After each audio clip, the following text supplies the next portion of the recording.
warahmatullahi wabarakatuh. Alhamdulillahirabbil alamin. Wassalatu wassalamu ala asyrofil anbiya'i wal mursalin wa ala alihi washabihi ajmain, amma ba'du. Puja dan puji syukur marilah kita panjatkan kepada Allah Subhanahu wa taala, yang mana berkat rahmat dan karunia-Nya kita dapat berkumpul pada siang hari ini. Shalawat serta salam tak lupa pula kita aturkan kepada junjungan Nabi kita Nabi Muhammad SAW dengan selalu mengucap Allahumma sholli ala sayyidina Muhammad wa ala alihi sayyidina Muhammad.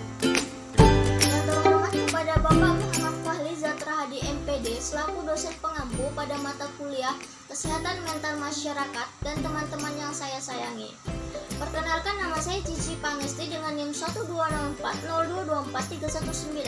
Saya dari kelas BKI 4E bersama dengan rekan saya. Yang pertama ada Mailiana, yang kedua ada Nurdian Toibah, yang ketiga ada Dinda Sazia, yang keempat ada Muhammad Altauf, yang kelima ada Indah Sri Marianti, yang keenam ada Nabila Silviasari, yang ketujuh ada Melani Saputri, yang kedelapan ada Anissa Fitri, yang kesembilan ada Nur Iman, dan yang ke-10 ada Murni Susilawati.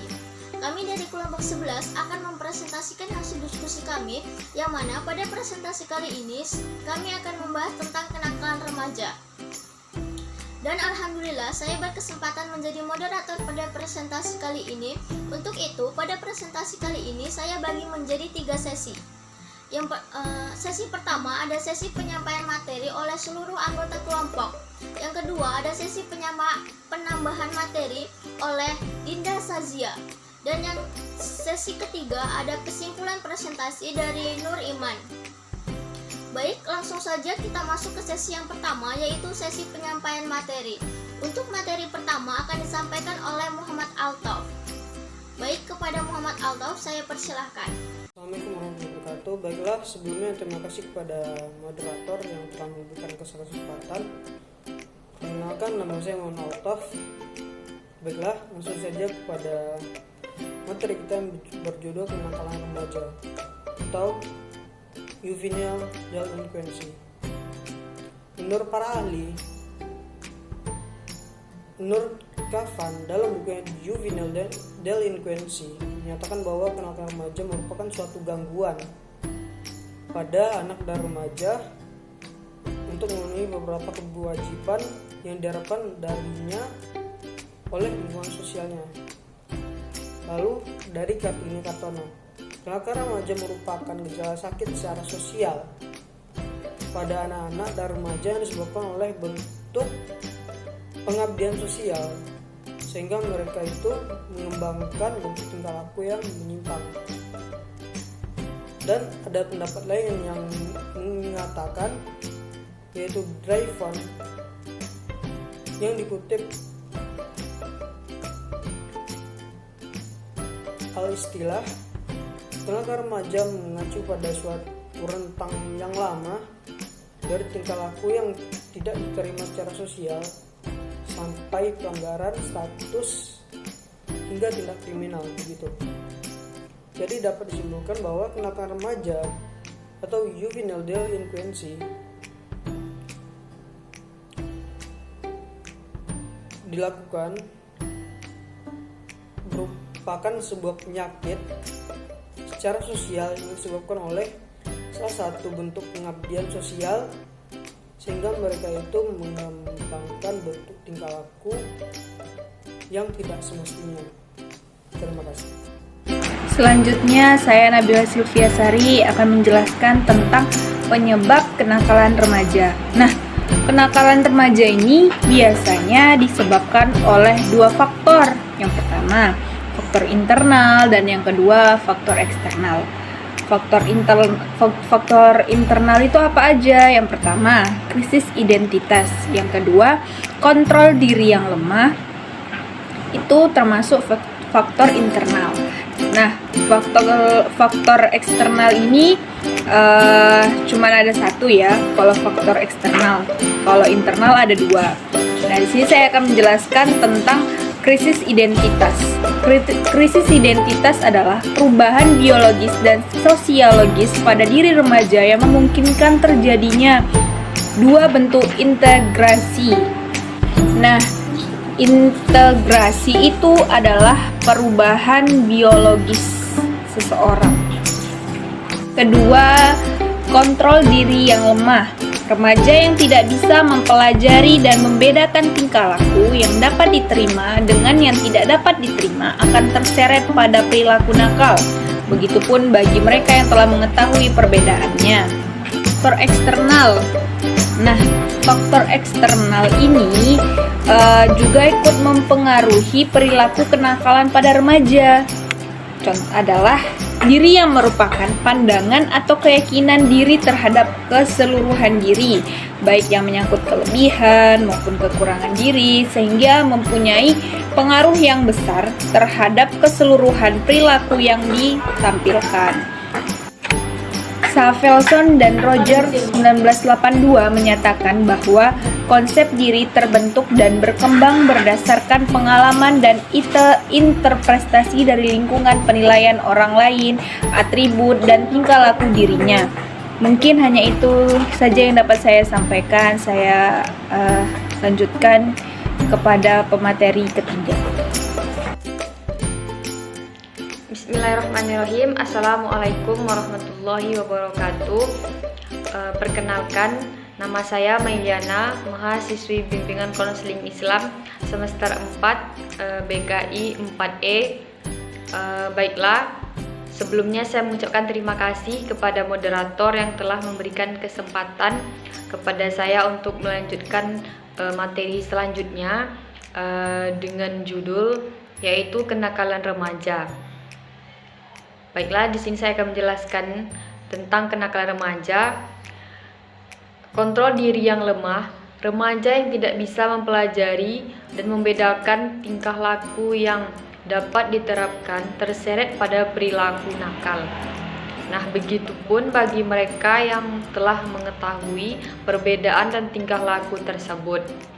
Namun, tidak bisa mengembangkan kontrol diri untuk bertingkah laku sesuai dengan pengetahuannya. Sekian materi dari saya kembalikan kepada moderator. Terima kasih. Sebelumnya saya ucapkan terima kasih kepada Cici Pangesti selaku moderator yang telah memberikan saya kesempatan untuk dapat menjelaskan materi selanjutnya. Yang mana kali ini saya akan menjelaskan tentang lingkungan keluarga. Keadaan lingkungan keluarga seringkali menjadi salah satu penyebab timbulnya kenakalan remaja, seperti keluarga yang broken home atau rumah tangga yang berantakan. Hal ini dapat disebabkan oleh kematian ayah atau ibunya. Keluarga yang diliputi konflik kekerasan bisa jadi bermula oleh ekonomi keluarga yang kurang mampu. Semua ini merupakan sumber yang memicu terjadinya kenakalan remaja. Assalamualaikum warahmatullahi wabarakatuh. Perkenalkan, nama saya Melanisa Putri, kelas 4F BKI dengan NIM 12040226480. Baik, saya akan melanjutkan pemaparan materi dari kelompok kami, yang mana di sini saya akan membahas atau menjelaskan tentang lingkungan keluarga. Nah, keadaan lingkungan keluarga yang menjadi sebab timbulnya kenakalan remaja seperti keluarga yang broken home, rumah tangga yang berantakan, dapat disebabkan oleh kematian ayah atau ibunya. Keluarga yang diliputi konflik keras, ekonomi keluarga yang kurang, semua ini merupakan sumber yang memicu terjadinya kenakalan remaja. Mungkin cukup sekian yang dapat saya sampaikan, lebih dan kurang saya mohon maaf. Saya kembalikan kepada moderator. Assalamualaikum warahmatullahi wabarakatuh. Perkenalkan, nama saya Murni Susilawati dari BKI 4E. Sebelumnya terima kasih kepada moderator yang telah memberikan izin untuk menyampaikan materi selanjutnya, yaitu cara mengatasi kenakalan remaja. Mengatasi kenakalan remaja ini tidak bisa kita bertumpu hanya kepada satu pihak, tapi kita perlu kolaborasi untuk sama-sama mengatasinya. Tidak bisa kita hanya bertumpu kepada orang tua saja atau guru saja gitu, tapi perlu kolaborasi antara orang tua, guru, bahkan masyarakat sekitar, pemerintah juga ikut serta. Menurut Ayuning Tias, upaya yang dilakukan dalam menanggulangi kenakalan remaja dapat dikelompokkan, yaitu pertama preventif yaitu pencegahan, kuratif pengentasan, korektif yaitu pembetulan, dan preservatif penjagaan atau pembinaan. Salah satu upaya yang dilakukan keluarga, salah satunya yang bisa kita terapkan ya, orang tua menciptakan keluarga yang harmonis. Terkadang kita tidak bisa menutup mata bahwasanya kenakalan remaja ini karena disorganisasinya keluarga. Upaya yang dapat dilakukan oleh keluarga selanjutnya adalah yaitu memberikan pengawasan. Pengawasan di sini bukan berarti keluarga atau orang tua mengekang anak ya, sampai tidak bisa bersosialisasi kepada sesamanya. Tetapi pengawasan di mana anak memang diberi kebebasan tapi pada tempatnya, atau ada batas-batas aturan yang diberlakukan. Selanjutnya juga yaitu orang tua bisa memberikan perhatian. Bukan bisa sih ya, kategorinya memang orang tua harus memberikan perhatian kepada anak. Dimana jika anak kurang perhatian ya tentu dia bakal mencari perhatian di luar sana, yang belum tentu yang memberi dia perhatian itu lingkungan yang baik. Bisa saja dia diterima atau diperhatikan di lingkungan buruk, maka dia ya terjerumuslah ke lingkungan buruk sana. Selanjutnya yaitu orang tua bisa memberikan keluasan atau kebebasan anak untuk berpendapat. Jangan sampai menjadi orang tua yang otoriter, tidak menerima saran sedikit pun dari anak. Terkadang orang tua tidak sepenuhnya benar. Ada masanya juga orang tua yang salah, terlalu memaksakan kehendaknya tanpa memikirkan perasaan atau kemampuan anaknya. Selanjutnya juga orang tua bisa menempatkan dirinya sebagai teman. Ada masanya juga dia sebagai orang tua yang memang perintahnya atau perkataannya memang itu tidak bisa dibantah, tapi ada juga saat menjadi teman untuk mendengarkan, untuk menjadi sahabat, di mana anak bakal merasa ada kayak, oh aku dimengerti, ada yang paham dengan perasaanku. Jadi dia tidak bakal mencari yang menerima dirinya di luar gitu.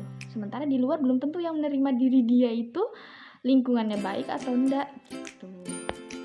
Spy X Family di mana Lloyd itu dia mengadopsi Anya dari panti asuhan untuk kesuksesan misinya. Di sini bisa jadikan pelajaran yaitu ketika Anya disuruh Lloyd belajar, ada buku, soal, dan Anya disuruh mengerjakan itu, tapi Anya tidak bisa. Tetapi Anya dengan mudah belajar dengan audiovisual. Tapi Lloyd menangkap itu, dia menangkap gimana potensi anaknya bisa berkembang. Selanjutnya juga, walaupun Lloyd punya misi yang harus dia selesaikan, dia tidak bisa menekan Anya atau harus mendapat 8 bintang 8 dan segala macamnya. Tapi Lloyd memahami Anya di mana Anya juga perlu kasih sayang. Anya sebagai anak perlu ini, perlu itu, dan sebagai orang tua, sebagai ayah, Lloyd harus bisa memenuhinya untuk kesuksesan misinya. Dimana kita juga sebagai orang tua memang punya keinginan dan segala macam, tapi bukan berarti keinginan kita itu harus diwujudkan oleh anak dan membebankan ke anak.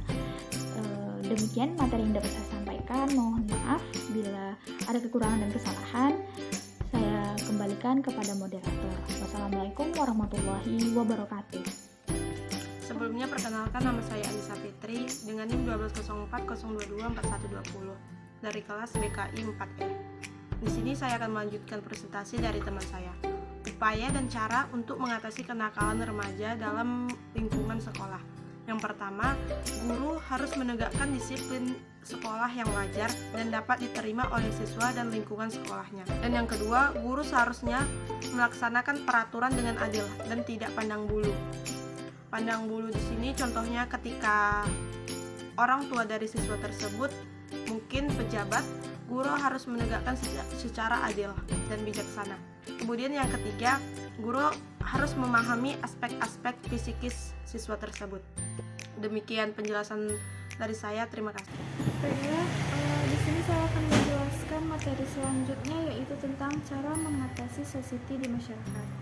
Yang pertama, menegur remaja-remaja yang sedang melakukan tindakan yang telah melanggar norma.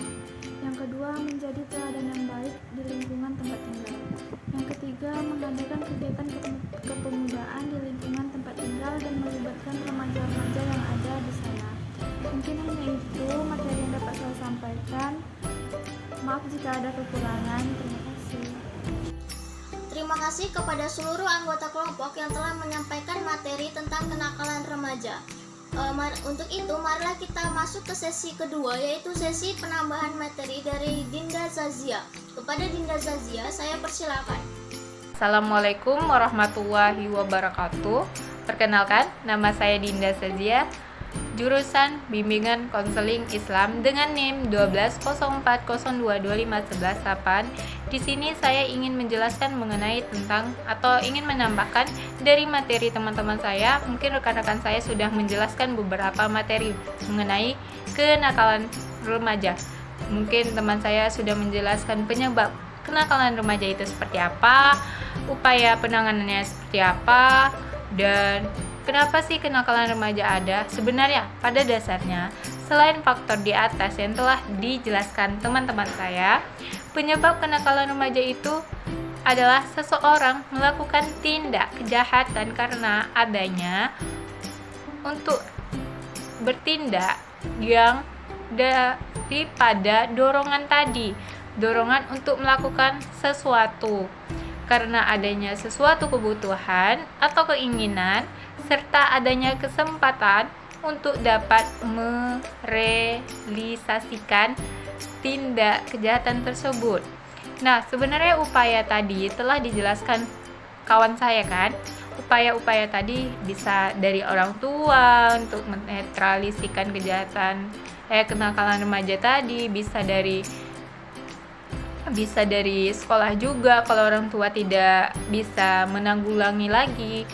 Nah, kalau sudah kelewatan pelaku kenakalan remaja yang mengarah pada terjadinya luar biasa, mungkin bisa mencuri atau apa karena kebutuhan tadi yang mendesak, dia bisa saja dilaporkan tindakannya tadi, kejahatannya tadi dapat dijatuhi hukuman pidana sesuai dengan perundang-undangan. Nah, begitu mungkin tambahan saya. Sekian dan terima kasih. Baik, selanjutnya kita masuk ke sesi yang ketiga, yaitu sesi kesimpulan. Kesimpulan dari kelompok kami akan disampaikan oleh Nur Iman. Kepada Nur Iman, saya persilahkan. Baik, perkenalkan nama saya Nur Iman dengan nomor NIM 120402170099 akan menyampaikan hasil kesimpulan presentasi pada kali ini. Adapun kesimpulan yang dapat kita ambil yaitu faktor yang melatar belakangi kenakalan remaja dapat dikelompokkan menjadi dua faktor. Yang pertama itu faktor internal dan faktor eksternal. Faktor internal berupa krisis identitas dan kontrol diri yang lemah. Sedangkan faktor eksternal berupa kurangnya perhatian dari orang tua, minimnya pemahaman tentang keagamaan, pengaruh dari lingkungan sekitar, dan pengaruh budaya barat serta pergaulan dengan teman sebaya dan tempat pendidikan. Akibat-akibat yang ditimbulkan oleh kenakalan remaja akan berdampak kepada diri remaja itu sendiri, baik itu keluarga dan lingkungan masyarakat. Segala usaha dengan pengendalian kenakalan remaja harus ditujukan ke arah terciptanya kepribadian remaja yang mantap, serasi, dan dewasa. Remaja diharapkan akan menjadi orang dewasa yang berkepribadian, yang berkepribadian kuat, sehat jasmani dan rohani, teguh dalam kepercayaan atau iman sebagai anggota masyarakat, bangsa dan tanah air. Mungkin itulah kesimpulan presentasi kita pada kesempatan kali ini. Saya Nur Iman mohon undur diri, saya kembalikan kepada moderator.